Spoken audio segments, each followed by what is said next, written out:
그 왕은 자기 마음대로 행하며 스스로 높여 모든 신보다 크다 하며 비상한 말로 신들의 신을 대적하며 형통하기를 분노하심이 그칠 때까지 하리니 이는 그 작정된 일을 반드시 이루실 것이니라. 그가 모든 것보다 스스로 크다 하고 그의 조상들의 신들과 여자들이 흠모하는 것을 돌아보지 아니하며 어떤 신도 돌아보지 아니하고 그 대신에 강한 신을 공경할 것이요 또 그의 조상들이 알지 못하던 신에게 금, 은, 보석과 보물을 들여 공경할 것이며 그는 이방신을 힘입어 크게 견고한 산성들을 점령할 것이요 무릇 그를 안다 하는 자에게는 영광을 더하여 여러 백성을 다스리게도 하며 그에게서 뇌물을 받고 땅을 나눠주기도 하리라. 마지막 때에 남방왕이 그와 힘을 겨룰 것이나 북방왕이 병거와 마병과 많은 배로 회오리 바람처럼 그에게로 마주와서 그 여러 나라에 침공하여 물이 넘침같이 지나갈 것이요 그가 또 영화로운 땅에 들어갈 것이요 많은 나라를 패망하게 할 것이나 오직 에돔과 모압과 암몬 자손의 지도자들은 그의 손에서 벗어나리라. 그가 여러 나라들의 그의 손을 펴리니 애굽 땅도 면하지 못할 것이니 그가 권세로 애굽의 그 문과 모든 보물을 차지할 것이요 리비아 사람과 구스 사람의 그의 시종이 되리라. 그러나 동북에서부터 소문이 이르러 그를 번민하게 함으로 그가 분노하여 나가서 많은 무리를 다 죽이며 멸망시키고자 할 것이요 그가 장막 궁전을 바다와 영화롭고 거룩한 산 사이에 세울 것이나 그의 종말이 이르리니 도와줄 자가 없으리라. 제12장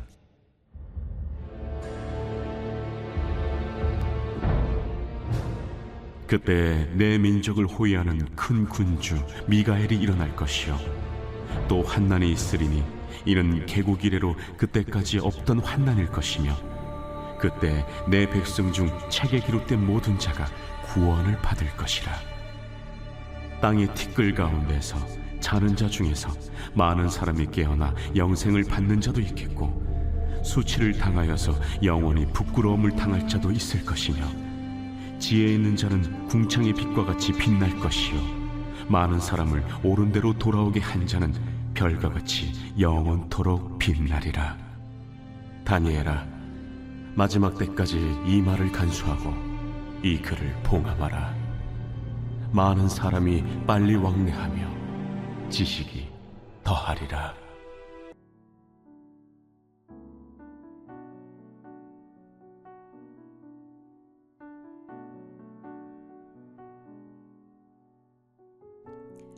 오늘 묵상 본문은 다니엘 11장 36절에서 12장 4절까지의 말씀입니다.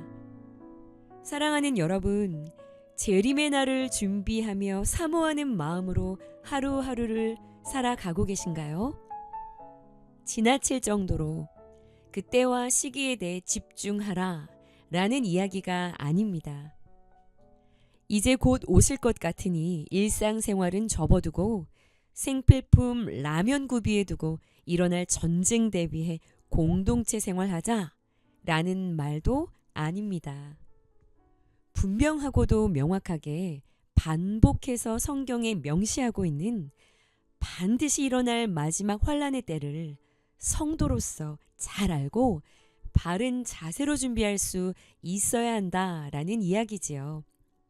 다니엘서는 마지막 날에 있을 일들을 참으로 세세하게 말해줄 뿐더러요, 그날에 있을 환난이 극심할 것이라는 것을 계속해서 반복해서 전달하고 있습니다.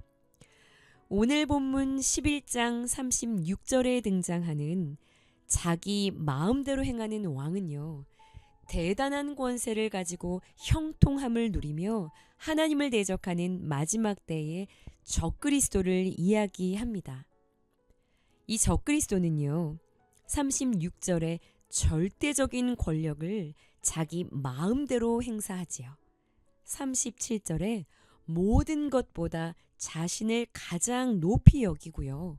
36절에 비상한 말, 신성 모독적인 말들로 하나님을 대적하고 강하게 하나님을 믿는 이들을 회방할 것이다 라고 말합니다.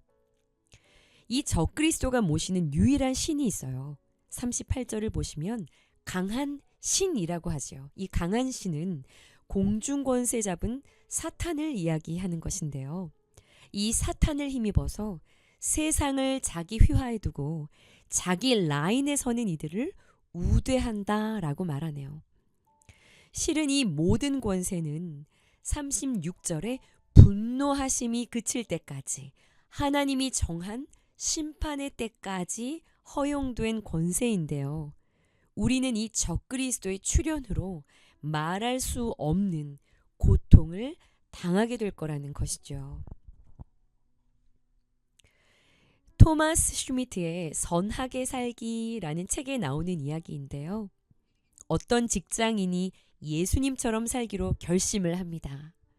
그런데 어느 날 그의 상관들이 고객을 많이 끌어모으기 위해 자료를 위조하라 라는 지시를 내립니다. 그 후로 그는 감언으로 권유를 계속 받았고요. 시달렸고 마침내 상사로부터 욕을 먹게 되지요. 그런데요, 그는 끝까지 거절을 합니다. 묵묵히 인내하며 참지요. 자신의 상관들보다 더 높은 지위에 있는 분께서 알아주실 것이라는 확신 가운데 견뎠다고 그래요. 그러면 그 결과가 어떠했을까요? 칭찬을 받았을까요? 상관들이 후회하며 뉘우치고 그 사무실에 새로운 도덕적인 풍토가 싹텄을까요? 그렇지 않았다고 합니다. 그는요, 오히려 협동심이 부족하다라는 이유로 승진 대상에서 제외되었다라고 합니다.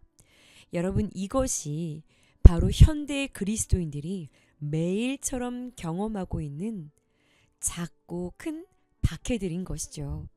세속적인 세상에서만 일어나는 일이 아닙니다. 교회 안에서도 악한 의도와 오만함으로 성도들 간의 괴롭힘들이 일어나지요. 이웃을 사랑하라 부르심을 받은 사람이 동료 신자들에게 이중적인 행동을 합니다. 나와 의견이 일치하지 않는 사람을 사랑의 대상에서 제외시켜 버리지요. 마치 시편 기자가 내가 신뢰하여 내 떡을 나누어 먹던 나의 가까운 친구도 나를 대적하여 발꿈치를 들었나이다 라고 말한 것처럼요. 어제도 말씀드린 것처럼 한인교회 안에서 지금 일어나고 있는 동성애 결혼을 반대하는 발언을 한 목회자들을 해임시켜버리는 그 일을 앞장서고 있는 이들이요. 모두 같은 교단 안에 성도들이고 동료들이라는 것 너무나 놀라웠는데요. 이 다니엘서 말씀 그대로더라고요.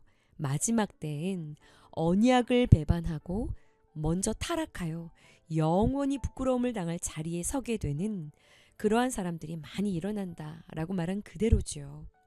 적그리스도가 출현하고 12장 1절에 큰 군주 미가엘이 일어나게 될 대환란이 시작될 때요. 아마겟돈이라고 불리는 전쟁입니다. 개국 이래 이전까지 없었던 환란이 시작되는 그때에 스가랴서를 함께 보면 인류의 3분의 2가 멸절하게 되는 일이 일어날 것이다 라고도 말을 했는데요.